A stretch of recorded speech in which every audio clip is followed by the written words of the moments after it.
Nang sa wakas ay huminahon na ang kanyang ina at nakatulog dahil sa gamot, lumabas si Thea ng apartment. Kailangan niya ng hangin. Kailangan niyang makalayo. Nagpunta siya sa isang lugar kung saan siya laging tumatakbo kapag ang mundo ay masyadong mabigat, ang maliit na kapilya sa loob ng ospital. Umupo siya sa isang bakanting upuan sa likod, sa ilalim ng malamlam na ilaw. Ang amoy ng kandila at lumang kahoy ay bahagyang nagpakalma sa kanya. Napayuko siya, ang kanyang mga kamay ay magkadaop na parang nagdarasal, ngunit walang salitang lumalabas sa kanyang bibig. Ang kanyang isipan ay isang magulong bagyo. Patawarin mo ako, Tay. Patawarin mo ako. Galit siya. Galit siya sa tadhana. Galit siya sa mga Divilla. Galit siya sa kanyang ina sa pagpaparamdam sa kanya ng ganitong kasalanan. Ngunit higit sa lahat, galit siya sa kanyang sarili.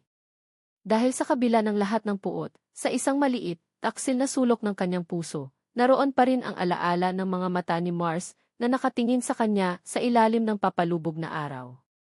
Ang alaala ng isang pag-asang naramdaman niya kahit sa isang sandali lang. At kinamumuhian niya ang sarili niya dahil doon. Bumuhos ang kanyang mga luha, tahimik ngunit mabigat. Ang malakas na si Iggy Reyes ay nawala. Ang natira ay si Thea, isang anak na nagkasala, isang babaeng nalilito, isang pusong wasak. Bumalik siya sa kanyang floor na namamaga ang mga mata. Sinubukan niyang ibalik ang kanyang propesyonal na maskara. Ngunit pagdating niya sa nurse station, isang malaking baukwet ng mga puting lila ang sumalubong sa kanya. Napakaganda ng mga ito, ngunit ang karangyaan nito ay parang isang insulto sa loob ng isang pampublikong ospital. Para sa'yo, doktora, sabi ng isang nurse, itinuturo ang mga bulaklak. Kinuha niya ang maliit na sobreng kasama nito. Nanginginig ang kamay na binuksan niya ito. There, please let me explain. Mars. Iyon na. Ang huling patak na nagpaapaw sa baso. Ang kayabangan. Ang paniniwala na ang lahat ay kayang ayusin ng mga bulaklak at isang maikling sulat. Na ang sakit na katumbas ng isang buhay ay mabubura ng isang magandang gesture. Walang salitang lumabas sa bibig ni Thea. Kinuha niya ang buong baukwet. Ang lahat ay napatingin sa kanya. Naglakad siya ng diretsyo patungo sa malaking basurahan sa dulo ng koridor. At walang pag-aalinlangan, ibinagsak niya roon ang mga bulaklak, kasama ang lahat ng panandaliang pangarap na dala nito. Pagod na pagod siyang umuwi ng gabing iyon. Ang tanging gusto niya ay mahiga at kalimutan ang lahat. Ngunit paglabas niya ng ospital, isang itim na kotse ang humarang sa kanyang daraanan. Ang pinto ay bumukas. At lumabas si Mars Divilla. Ang kanyang mamahaling suit ay bahagyang lukot. Ang kanyang buhok ay hindi kasing ayos ng dati. At sa kanyang mga mata, nakita ni Thea ang isang emosyon na hindi niya inaasahan, desperasyon. Thea, please, sabi nito, ang boses ay pagod at puno ng pagsusumamo. Mag-usap tayo. You mean to see Thea? Tinitigan niya ito, ang kanyang mukha ay walang emosyon, isang pader na itinayo mula sa sakit at galit. Wala na tayong dapat pag-usapan, sagot niya, ang boses ay kasing lamig ng hangin ng gabi. Meron, git ni Mars, humakbang siya palapit. Thea, please. Hindi ako ang kontrabida sa kwento mo. Isang mapait na tawa ang kumawala sa mga labi ni Thea. Isang tawang puno ng sakit ng isang dekada. Tumingala siya, tinitigan ito ng diretsyo sa mga mata, ang kanyang sariling mga mata ay naging 2 piraso ng matalim na bubog. Kung hindi ikaw, tanong niya, ang bawat salita ay may diin. Sino? Ang tanong ni Thea ay parang isang matalim na salamin na nakatutok sa kaluluwa ni Marco. Isang tanong na 10 taon na rin niyang tinatanong sa kanyang sarili. Sa gabing iyon, sa harap ng babaeng sinira ng kanyang pamilya at minahal niya nang hindi sinasadya, alam niyang tapos na ang pagtatago. Tapos na ang pagtakbo. Hindi dito, Thea, sabi niya, ang kanyang boses ay halos hindi marinig sa ingay ng mga sasakyan. Hindi sa ganitong paraan. Pakiusap, bigyan mo ako ng 10 minuto. Isang lugar na tahimik. Pagkatapos nito, kung gusto mo pa rin kamuhian ako, tatanggapin ko. Pero pakinggan mo muna ako. Nakita niya ang pag-aalinlangan sa mga mata nito. Ang galit ay naroon pa rin, ngunit sa ilalim nito may isang kislap ng pagod. Isang pagod sa pagkamuhi. Siguro, iyon ang dahilan kung bakit, sa huli, ay tumango ito ng dahan-dahan. Isang beses lang. Dinala niya ito sa isang lumang kapihan sa isang sulok ng Malate, isang lugar na tila hindi inabot ng panahon. Ang amoy ng matapang na kape at lumang libro ang sumalubong sa kanila. Umupo sila sa pinakadulong lamesa, malayo sa ilang customer. Sa pagitan nila, hindi lang isang lamesang kahoy ang nakapagitan, kundi isang dekada ng sakit at mga kasinungalingan. Inilapag ni Mars sa lamesa ang isang luma at may kalumaang kahon na gawa sa kahoy. Ang parehong kahon kung saan niya itinago ang lahat ng alaala ng kanyang kasalanan. Bago mo ako husgahan, panimula niya, ang kanyang mga kamay ay bahagyang nanginginig, kailangan mong malaman ang buong kwento. Tumingin lang si Thea, ang kanyang mukha ay isang blankong pader. Walang awa. Walang simpatsya. Naghihintay lang. Huminga ng malalim si Mars. Nandoon ako noong araw na iyon, Thea. Ang mga salitang iyon ay tila nagpabigat sa hangin sa pagitan nila. Nakita niya ang bahagyang paninigas ng panga ni Thea. Isa pa lang akong batang-batang project manager noon, pagpapatuloy niya, ang kanyang tingin ay nasa kahon, hindi kay Thea. Tila natatakot siyang makita ang epekto ng kanyang mga salita. Kagagraduate ko lang. Sabik na patunayan ang sarili ko. Ang Verano Estates ang una kong malaking proyekto. Ang isipan niya ay lumipad pabalik sa isang mainit at maalinsangang hapon. Nasa loob siya ng isang trailer na may aircon, ngunit ang pawis ay tumatagaktak sa kanyang noo. Sa labas, naririnig niya ang magkahalong tunog ng sigawan, pag-iyak at ang mabibigat na makina. Hawak niya ang telepono, nanginginig. Hindi tama to. May mga bata pa sa labas. Kailangan nating bigyan sila ng mas maraming oras, sigaw niya sa kausap sa kabilang linya. Ang boses na sumagot ay pamilyar, makapangyarihan at walang bahid ng emosyon. Isang boses na kinagisnan niya, isang boses na hindi niya kayang suwayin. Nasa kontrata yan, Marco. May deadline tayo. Proceed as planned.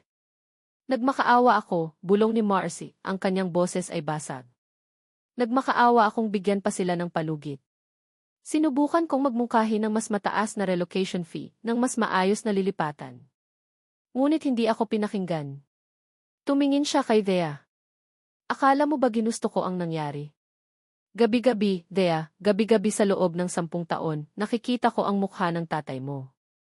Nakikita ko ang mukha mo noong bata ka pa, sumisigaw. Bakit ako maniniwala sa'yo? Tanong ni Thea sa wakas, ang kanyang boses ay kasing talim ng yelo. Lahat ng iyan ay salita lang. Salita ng isang De Villa. Iyon ang hinihintay ni Mars. Iyon ang kirot na kailangan niya para gawin ang susunod na hakbang. Dahan-dahan, binuksan niya ang kahon. Sa loob, may mga lumang papeles at isang maliit na hard drive. Kinuha niya ang isang piraso ng papel na naninilaw na sa kalumaan. Inilapag niya ito sa harap ni Thea. Isang kopya ng isang lumang email. In the Office of the President, De Villa Corporation. From Marco E. De Villa, Project Manager. Subject, Urgent, Revised Proposal for Verano Estates Relocation. Ang laman ng email ay isang detalyadong plano, isang mas makataong plano. Mas malaking danyos. Mas mahabang palugit. Isang plano na isinulat ng isang idealistikong binata na naniniwala pa sa tama at mali. At sa ibaba ng email, may isang sagot na nakaprint din, isang tugon na may pulang selyo ng rejected. Proposal rejected. Proceed as planned. Anumang pagkaantala isang paglabag tuntunin ng kumpanya. Hinawakan ni Thea ang papel. Naramdaman ni Mars ang bahagyang panginginig ng mga daliri nito. Dahan-dahan, itinaas nito ang kanyang tingin. Ang pader ng galit sa kanyang mga mata ay nagsimulang magkaroon ng mga lamat. Sa ilalim nito, nakita ni Mars ang isang bagay na mas masakit pa sa galit, pagkalito. Sino? Bulong ni Thea. Sino ang Office of the President noon?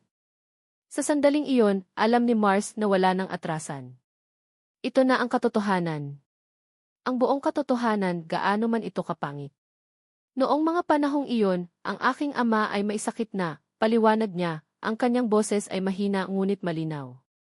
May isang taong pansamantalang humawak sa lahat ng desisyon. Isang taong hindi papayag na malugi ang kumpanya, kahit isang sentimo. Isang taong naniniwala na ang awa ay isang kahinaan. Tinitigan niya si Thea ng diretsyo sa mga mata, Hinahayaan nitong makita ang lahat ng sakit at kahihiyan na itinago niya sa loob ng isang dekada.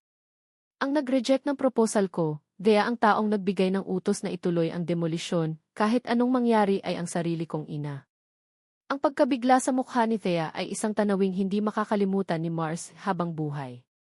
Ang kulay ay tila umalis sa kanyang mukha. Ang kanyang mga labi ay bahagyang bumuka, ngunit walang salitang lumabas. Ang puot na nakadirekta sa kanya sa loob ng mahabang panahon ay biglang nawala ng target. Ang kontrabida sa kanyang kwento ay biglang nagbago ng mukha. Napayuko si Marcy, ang bigat ng kanyang pag-amin ay tila yumuyupi sa kanyang mga balikat. Hindi ko siya napigilan, sabi niya, ang kanyang boses ay puno ng pagkamuhi sa sarili. Bata ako. Takot ako. At duwag ako. Itinaas niya ang kanyang tingin, ang kanyang mga mata ay puno ng luhang hindi niya hahayaang pumatak. Ang kasalanan ko ay hindi kalupitan, Thea. Ang kasalanan ko ay karuwagan. Umalis si Thea sa kapihan na iyon na parang isang kaluluwang naligaw. Ang utak niya ay parang isang sirang telebisyon na paulit-ulit na ipinapalabas ang iisang eksena, ang nangingilaw na screen ng email, ang mukha ni Mars na puno ng kahihiyan, ang pangalan ng kanyang ina na nakaukit sa kanyang isipan. Doña Esmeralda de Villa. Ang tunay na kontrabida. Ang tunay na halimaw. Hindi na niya alam kung ano ang dapat maramdaman. Ang puot na pinanghahawakan niya sa loob ng 10 taon ay biglang nawala ng direksyon. Paano mo kamumuhian ang isang taong duwag? Paano mo kamumuhian ang isang taong biktima rin sa ibang paraan ng parehong halimaw na sumira sa iyo? Ang galit niya ay napalitan ng isang nakakainis na emosyon, awa. At sa ilalim ng lahat ng iyon, isang blangkong pakiramdam. Isang pagkatulala. Ang mga sumunod na araw ay ginugol niya sa pag-iwas. Iniwasan niya ang mga tawag ni Mars. Iniwasan niya ang sarili niyang mga iniisip. Ibinuhos niya ang sarili sa ospital, sa pag-asang ang pagod ay magiging sapat na pampamanhid. Isang umaga, ipinatawag siya sa opisina ng kanilang department head, si E. Abad. Ang hangin sa loob ng silid ay malamig at formal. Umupo si Thea, ramdam ang isang di maipaliwanag na kaba. Reyes, panimula ni E. Abad, hindi nakatingin sa kanya, ang mga mata ay nakatuon sa isang folder sa kanyang lamesa. Nakatanggap kami ng isang formal na reklamo. Reklamo po? Tungkol saan? Gulat na tanong ni Thea. Binuksan ni E. Abad ang folder. Isang kaso ng gross medical negligence. Mula sa pamilya ng isang pasyenteng na-admit noong nakaraang buwan. Sinasabing nagkamali ka raw sa dosage ng gamot na ibinigay mo na naging sanhi ng komplikasyon. Parang isang suntok sa sikmura ang naramdaman ni Thea. Naalala niya ang pasyente. Isang matandang lalaki na may malalang pneumonia. Ginawa niya ang lahat. Sinunod niya ang lahat ng protocol. Pero, sir, imposible po yan. Sinuri ko po ang chart niya ng paulit-ulit. Maayos po ang lahat ng ginawa ko, depensa niya, ang kanyang boses ay nagsimulang manginig. May mga saksi raw, Thea. At may ebidensya, sabi ni Ihi Abad, sa wakas ay tumingin sa kanya. Sa mga mata ng matandang doktor, nakita ni Thea ang awa, ngunit kasama nito ang kawalan ng magawa. I'm sorry, Thea. Habang iniimbestigahan ito, ang buong board ay nagpasya, kailangan ka naming ilagay sa indefinite preventive suspension. Suspended. Ang salitang iyon ay parang isang bomba na sumabog sa loob ng kanyang ulo. Ang kanyang pangarap. Ang kanyang pinaghirapan. Ang kanyang lisensya. Lahat ay nakataya. Sir, hindi po tututu. Paka na lang po ito. Pagmamakaawa niya. Wala akong magagawa, Thea, sabi ni Ii Abad, ang kanyang boses ay mabigat. Ang pamilyang nagrereklamo may koneksyon sila. Malakas. Masyadong malakas. Hindi na niya kailangang itanong kung sino. Alam na niya. Ang mga galamay ni Doña Esmeralda ay mahahaba at nakakalasong. Ito ang ganti ng reyna. Lumabas si Thea sa opisina na parang isang zombie. Ang mga bulungan ng mga kasamahan niya ay parang mga bubuyog na umiikot sa kanyang tainga. Ang bawat tingin ay parang isang panghusga. At habang naglalakad siya sa pasilyo, nagring ang kanyang telepono. Isang numero mula sa ospital kung saan nakakonfine ang kanyang ina. Hello, Dra. Reyes, sabi ng boses sa kabilang linya, isang boses mula sa billing department. Tumatawag lang po kami para i-follow up ang account ng nanay nyo, si Ingrid Elena Reyes. Mukhang may problema po sa insurance nyo.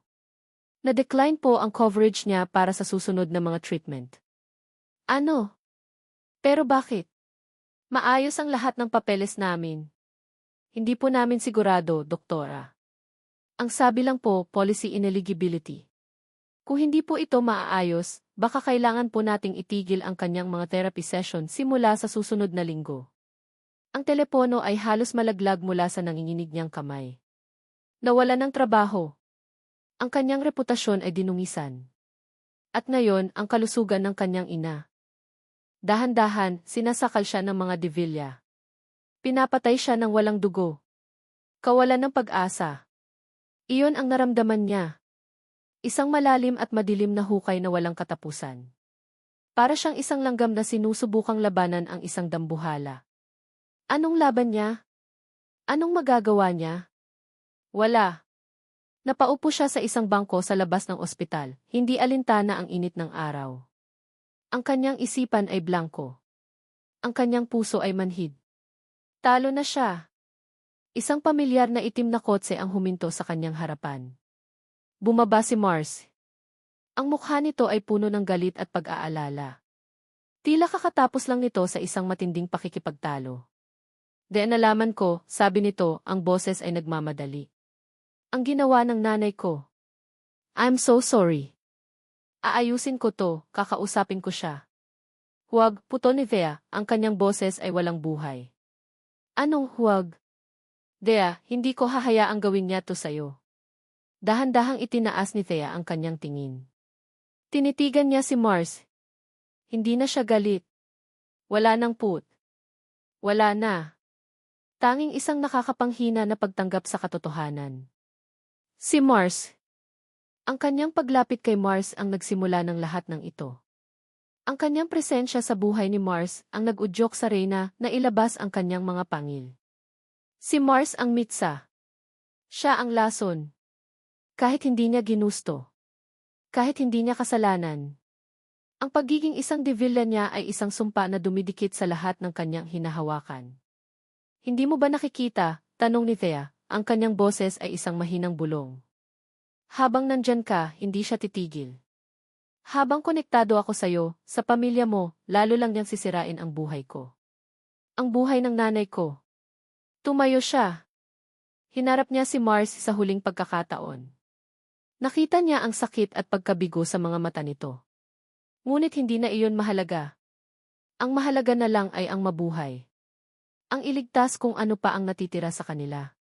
Umalis ka na, sabi niya, ang bawat salita ay isang pako na ibinabaon niya sa sarili niyang puso. Wasak na ang buhay ko dahil sa'yo, sa pamilya mo. Napayuko siya, hindi na makatingin sa mga mata nito. Ang huling lakas niya ay ginamit niya para sabihin ang mga salitang magtatapos sa lahat. Tama na. Tinalikuran niya ito at nagsimulang maglakad palayo, hindi lumingon. Bawat hakbang ay mabigat. Bawat hakbang ay isang pag-amin ng pagkatalo. Ngunit bago siya tuluyang makalayo, isang bagay ang nagpatigil sa kanya. Ang katahimikan. Ang biglaang pagkawala ng pagmamakaawa mula sa kanyang likuran. Lumingon siya ng bahagya, isang huling sulyap. Si Mars ay nakatayo pa rin doon. Ngunit iba na. Ang desperasyon sa kanyang mukha ay nawala. Ang sakit sa kanyang mga mata ay napalitan ng isang bagay na mas malamig, mas matigas. Nakita niya ang pag-igting ng panga nito. Ang pagpikit ng kanyang mga mata ng mariin. At pagkatapos, ang dahan-dahang pagkuyom ng kanyang mga kamay sa magkabilang gilid, naging dalawang bato. Isang desisyon ang nabuo sa mga mata niyang iyon. Isang desisyon na malamig, mapanganib at hindi na mababali. Mabilis na tumalikod si Thea at nagpatuloy sa paglalakad, ang puso niya ay mas mabigat kaysa dati. Hindi niya alam kung ano ang ibig sabihin ng tinging iyon. Ang alam niya lang tapos na ang lahat. Talo na siya. At sa mundong ito, ang mga reyna ang laging nananalo. Ang daan pabalik sa De Villa Tower ay isang blankong espasyo sa isipan ni Marco. Ang mga ilaw ng syudad ay lumalabo, ang mga busina ay isang malayong ingay. Ang tanging malinaw sa kanya ay ang huling imahe ni Thea, ang kanyang likod habang naglalakad ito palayo, ang kanyang mga balikat ay tila may pasa na bigat ng buong mundo. Tama na. Ang dalawang salitang iyon ay hindi isang pagtataboy. Iyon ay isang pagsuko. At sa pagsuko ni Thea, isang bagay sa loob ni Mars ang namatay. Ang takot. Ang pag-aalinlangan. Ang batang lalaki na laging naghahanap ng pag-apruba mula sa kanyang ina. Lahat ng iyon ay naglaho, napalitan ng isang mapanganib at malamig na katahimikan. Hindi siya umuwi sa mansyon. Dumiretso siya sa opisina. Ang kanyang kaharian. Ang kanyang kulungan. Ngayong gabi, ito ay magiging kanyang war room. Pagdating niya sa kanyang palapag, ang katahimikan ay halos nakakabingi.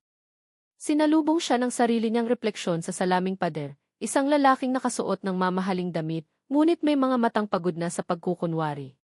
Umupo siya sa kanyang silyang leather. Hindi niya binuksan ang ilaw. Tanging ang liwanag mula sa skyline ng syudad ang nagsisilbing tanglaw. Sa loob ng ilang minuto, nakaupo lang siya roon sa dilim. Nag-iisip. Nagpaplano.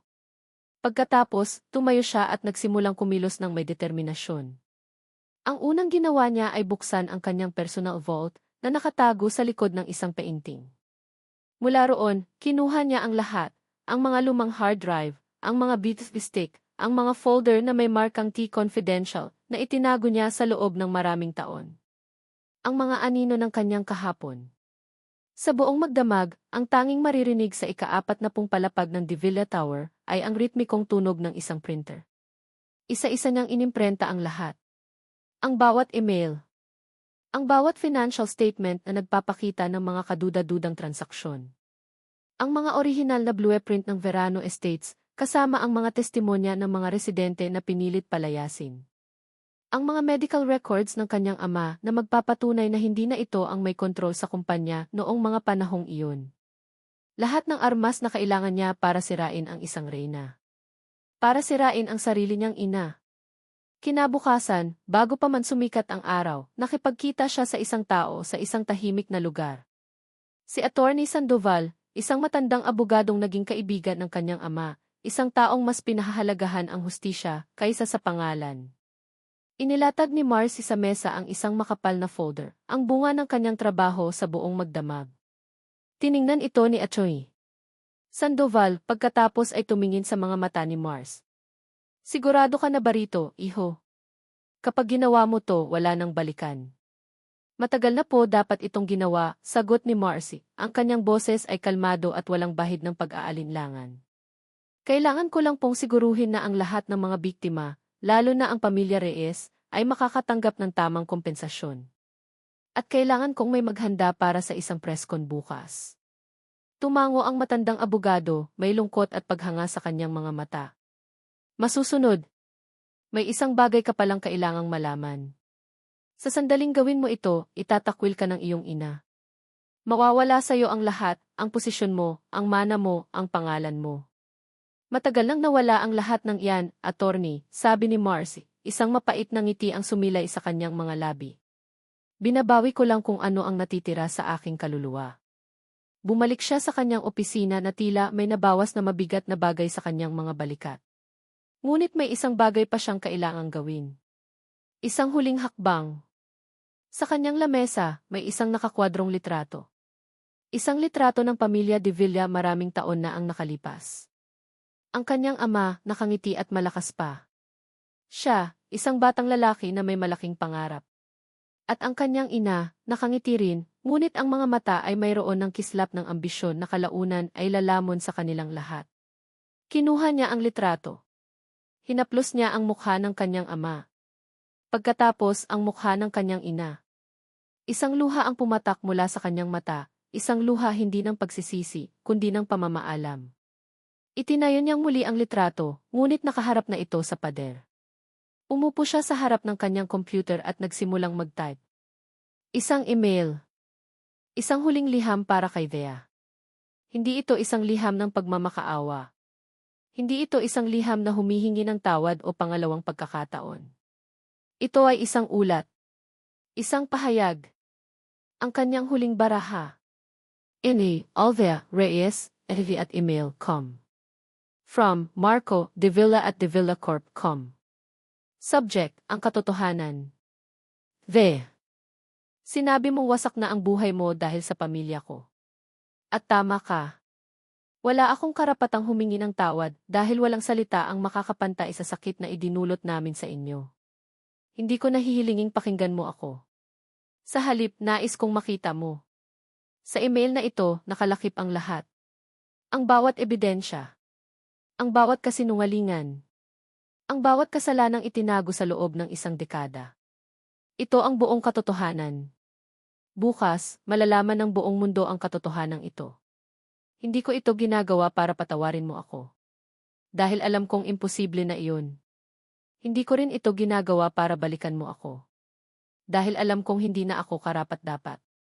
Ginagawa ko to para sa'yo, para sa tatay mo, at para sa kaluluwa kong matagal nang nawala. Marco. Isa-isa niyang in-attach ang mga nascan na dokumento. Ang mga email. Ang mga financial records. Ang testimonya ni Atty. Sandoval. Ang lahat ng kailangan para sunugin ang isang imperyo.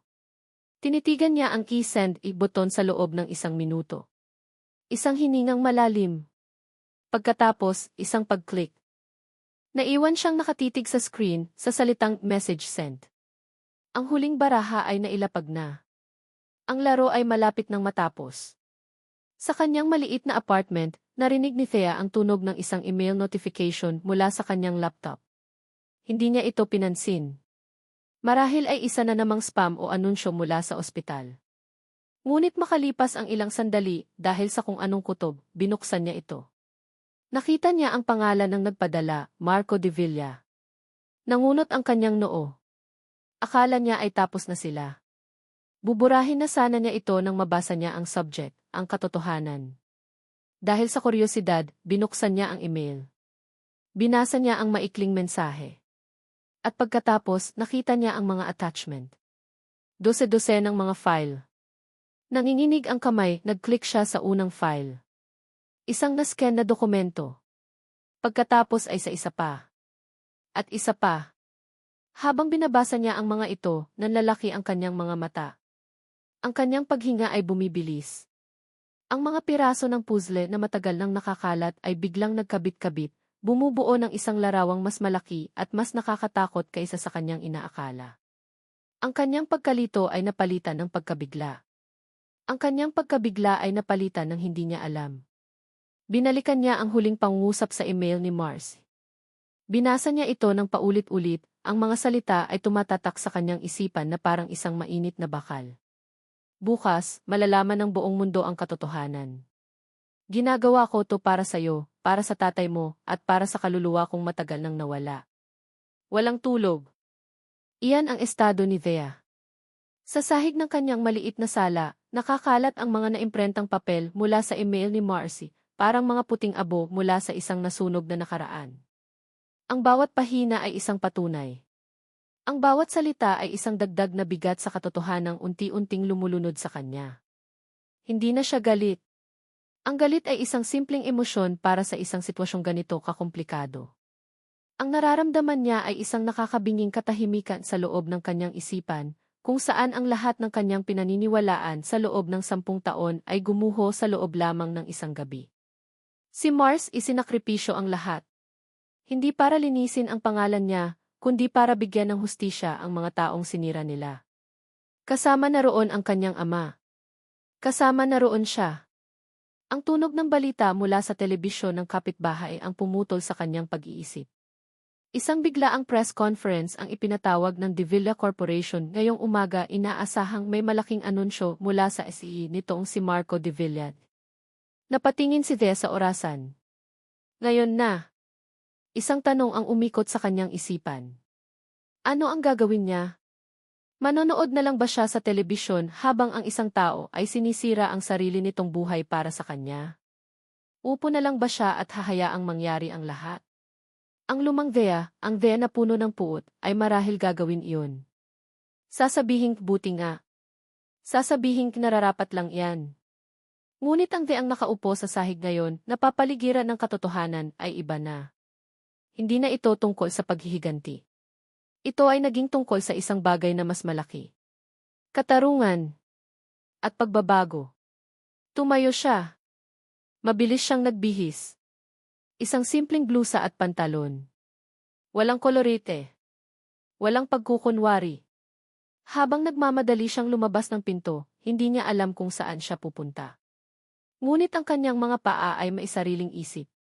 Ang press conference ay isang ganap na kaguluhan. Pagdating pa lang ni Thea sa lobby ng hotel, sinalubong na siya ng pader ng mga mamamahayag at mga kamera. Ang mga ilaw ay nakakasilaw. Ang ugong ng daan-daang boses ay nakakabingi. Para siyang isang maliit na bangka sa gitna ng isang nagangalit na karagatan. Sa pamamagitan ng isang himala, nagawa niyang makapasok sa ballroom. At doon, sa entablado, nakita niya siya. Si Mars. Nakatayo siya sa likod ng isang podium na may logo ng De Villa Corporation, ang parehong logo na kinamuhian niya sa buong buhay niya. Ngunit ang Mars na nakatayo roon ay hindi ang CEO na nakita niya noong gabi ng gala. Hindi rin ito ang desperadong lalaki na nagmakaawa sa kanya sa labas ng ospital. Ang lalaking nasa entablado ay kalmado. Ang kanyang mukha ay seryoso, ang kanyang mga mata ay may bigat ng 1,000 taon, ngunit ang kanyang mga kamay ay hindi nanginginig. May kapayapaan sa kanyang tindig. Ang kapayapaan ng isang taong tinanggap na ang kanyang kahihinatnan. At sa loob ng maraming taon, ang mga kasalanang ito ay itinago sa ilalim ng pangalan ng progreso at kapangyarihan, naririnig ni Thea ang boses ni Mars, malinaw at matatag sa kabila ng ingay. Ngunit ang katotohanan ay laging may paraan para lumabas. Naglabas siya ng isang folder, ang parehong folder na nakita ni Thea sa mga nascan na dokumento. Narito ang mga ebidensya ng mga sapilitang demolisyon, ng mga financial anomalies, ng mga buhay na sinira para lamang sa tubo. Kabilang narito ang kaso ng Verano Estates. Nang banggitin niya ang pangalang iyon, napahawak si Thea sa kanyang dibdib. Kung saan ang isang mabuting tao, sige Arturo Reyes, ay namatay dahil sa stress at kalupitan ng operasyon. Isang operasyong inaprubahan, hindi ng aking ama na nooy may malubha ng karamdaman, kundi ng nooy acting president ng kumpanya. Huminga ng malalim si Mars. Inaamin ko ang aking naging parte sa lahat ng ito. Ang aking kasalanan ay ang aking karuwagan. Ang aking pananahimik. At sa araw na ito, ang pananahimik na iyon ay magwawakas. Biglang bumukas ng malakas ang pinto sa likod ng ballroom. Itigil niyo iyan. Itigil ang kahibangang ito. Isang boses na makapangyarihan at puno ng galit ang pumailan lang. Si Doña Esmeralda de Villa, sa kanyang eleganteng damit, ay naglalakad na parang isang bagyo patungo sa entablado, kasunod ang mga security ng hotel. Ang lahat ng kamera ay biglang napabaling sa kanya. Ang anak ko ay hindi nasa tamang pag-iisip, sigaw niya, sinusubukang agawin ang atensyon ng lahat. Minamanipula siya. Huwag kayong maniwala sa kahit anong sasabihin niya. Umakyat siya sa entablado, isang reynang sinusubukang bawiin ang kanyang trono. Sinubukan niyang agawin ang mikropono mula kay Mars. Marco, ano itong ginagawa mo? Sinisira mo ang pamilya natin. Ang pangalan natin, sigaw niya sa anak, ang kanyang mukha ay isang maskara ng galit at pagkabigla. Si Mars ay hindi kumibo. Tinitigan lang niya ang kanyang ina, ang kanyang mga mata ay puno ng isang nakakalungkot na pagtanggap. Naiiwan siyang mag-isa sa entabladong iyon, pinagtutulungan ng sarili niyang ina at ng daan-daang mapanuring mga mata. At sa sandaling iyon, isang bagay sa loob ni Thea ang kumilos. Ang kanyang mga paa. Hindi na niya iniisip. Ang tanging alam niya ay hindi niya maaaring hayaang mangyari ito. Hindi niya maaaring hayaang harapin ni Mars ang lahat ng ito ng mag-isa. Matapos ang lahat ng ginawa nito, hindi. Nagsimula siyang maglakad. Ang dagat ng mga tao ay tila nagbigay daan sa kanya. Ang kanyang bawat hakbang ay may bigat at layunin. Ang lahat ng ingay ay tila humihina. Ang tanging nakikita niya ay ang entablado. Si Mars na nag-iisa. Ang kanyang ina na parang isang halimaw. Nang marating niya ang hagdan paakyat ng entablado, napatingin sa kanya si Doña Esmeralda. Ang galit sa mga mata nito ay lalong nag-alab. At sino ka namang babae ka?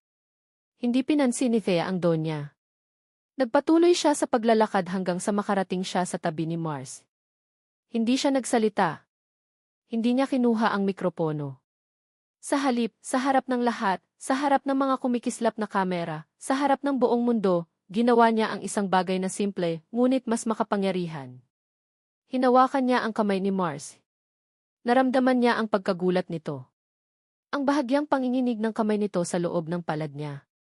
Ngunit hinigpitan niya ang kanyang hawak. Isang mensahe na hindi kailangan ng salita. Hindi ka nag-iisa. Tumingin siya sa mga mamamahayag, ang kanyang mukha ay kalmado, ang kanyang mga mata ay matatag. Narito ako, sabi niya, ang kanyang boses ay nanginginig ngunit malinaw, para patunayan na ang pagbabago ay posible. Isang nakabibinging katahimikan ang bumalot sa buong ballroom. Kahit si Doña Esmeralda ay natigilan. Pagkatapos, ang katahimikan ay sinundan ng isang pagsabog, ang mas malakas na pag-click ng mga kamera, ang sigawan ng mga tanong. Isang ganap na kaguluhan. Ngunit sa gitna ng bagyong iyon, sa maliit na espasyong kanilang ginagalawan, mayroong katahimikan. Bumaling si Mars sa kanya, ang kanyang mga mata ay puno ng isang emosyong hindi maintindihan ni Thea. Isang halo ng pasasalamat, pagkalito at matinding sakit. At sa gitna ng lahat ng ingay, tinanong niya ito sa isang boses na basag at halos pabulong, sapat lang para marinig niya. Bakit? Tumingin si Thea pabalik sa kanya, ang kanyang mga mata ay nagsimulang mamasa. Isang ngiti, ang unang totoong ngiti sa loob ng maraming araw, ang dahan-dahang sumilay sa kanyang mga labi. Dahil oras na para maghilom. Lumipas ang ilang buwan. Ang iskandalong bumalot sa De Villa Corporation ay naging isang maingay na bagyo na dahan-dahang humupa, nag-iwan ng mga pinsalang hindi na maibabalik, ngunit nagbigay daan din sa isang bagong simula. Sa telebisyon, paminsan-minsan ay laman pa rin ito ng balita. Isang gabi, habang naghahapunan, tahimik na nanonood si Thea at ang kanyang ina sa isang news report. Patuloy ang malawakang reforma sa loob ng De Villa Corporation matapos ang pag-takeover ng isang bagong board. Si Doña Esmeralda de Villa ay kasalukuyang nahaharap sa maraming kasong sibil at kriminal habang ang itinatag na Verano Justice Fund ni dating CEO Marco de Villa ay nagsimula ng mamahagi ng kompensasyon sa daan-daang pamilyang naapektuhan ng mga nakaraang proyekto ng kumpanya. Pinatay ni Aling Elena ang telebisyon. Tumingin ito kay Thea na tahimik na kumakain. Sa loob ng ilang buwan, maraming nagbago sa kanilang dalawa. Ang bigat sa mga balikat ng kanyang ina ay tila nabawasan. Ang mga lamat sa kanilang relasyon ay unti-unting naghihilom. Malinis na ang pangalan mo sa ospital, anak, sabi ni Aling Elena, ang boses ay mahinahon. Maaari ka nang bumalik kahit kailan mo gusto. Tumango si Thea. Totoo iyon. Ang mga huwad na akusasyon laban sa kanya ay binawi matapos lumabas ang katotohanan. Ngunit hindi pa siya bumabalik. May isang bagay pa siyang kailangang gawin. Isang paglalakbay na kailangan niyang tapusin. Tumayo si Thea pagkatapos kumain. Nagpaalam siyang aalis muna. Hindi nagtanong ang kanyang ina kung saan siya pupunta. Sa halip, lumapit ito at inayos ang kwelyo ng kanyang damit. Hinaplos nito ang kanyang pisngi. Mag-ingat ka, anak, sabi nito, at sa mga mata ni Aling Elena, nakita ni Thea ang isang bagay na matagal na niyang hinahanap, pagtanggap. Hindi kumpleto, hindi perpekto, ngunit isang simula. Ang pagpapatawad ay isang mahabang proseso, ngunit sa wakas, nagsimula na ang sa kanila. Sa isang simpleng sementeryo sa labas ng syudad, tahimik na nakatayo si Marco de Villa sa harap ng isang puntod. Ang lapida ay simple lang, ang pangalan ay halos nabubura na ng panahon, Arturo Reyes. Minamahal na ama at asawa. Wala siyang dalang mamahaling bulaklak. Tanging isang puting rosas ang hawak niya, ang simbolo ng kapayapaan at isang malinis na intensyon. Dahan-dahan, inilapag niya ito sa ibabaw ng puntod. Hindi siya nagsalita. Ano pa ba ang sasabihin? Sa halip, yumuko siya. Isang matagal na pagyuko. Hindi bilang isang De Villa. Hindi bilang isang sihi. Kundi bilang si Mars, isang lalaking nagkasala, humihingi ng tawad hindi sa salita, kundi sa gawa. Sa ilalim ng mainit na araw, naramdaman niya ang isang kakatuwang kapayapaan. Ang bigat na 10 taon niyang pinasan ay tila gumaan. Hindi ito nawala, ngunit hindi na ito isang pasanin na yumuyupi sa kanya. Ito ay naging isang paalala. Isang aral. Isang marka sa kanyang kaluluwa na habang buhay niyang dadalhin. Narating ni Thea ang Batangas bago lumubog ang araw. Ang parehong dalampasigan. Ang parehong amoy ng alat at kalayaan. Nagbago na ang lahat, ngunit dito, parang walang nagbago.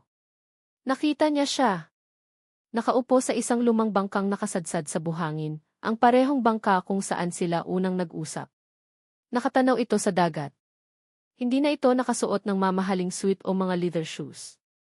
Simpleng polo shirt at pantalon lang.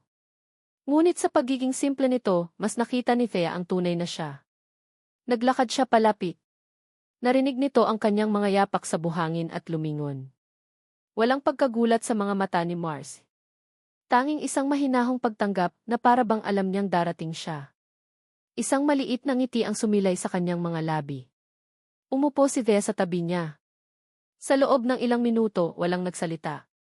Pinanood lang nila ang araw na dahan-dahang lumulubog sa abot tanaw, pinipinta ang kalangitan ng mga kulay kahel at rosas.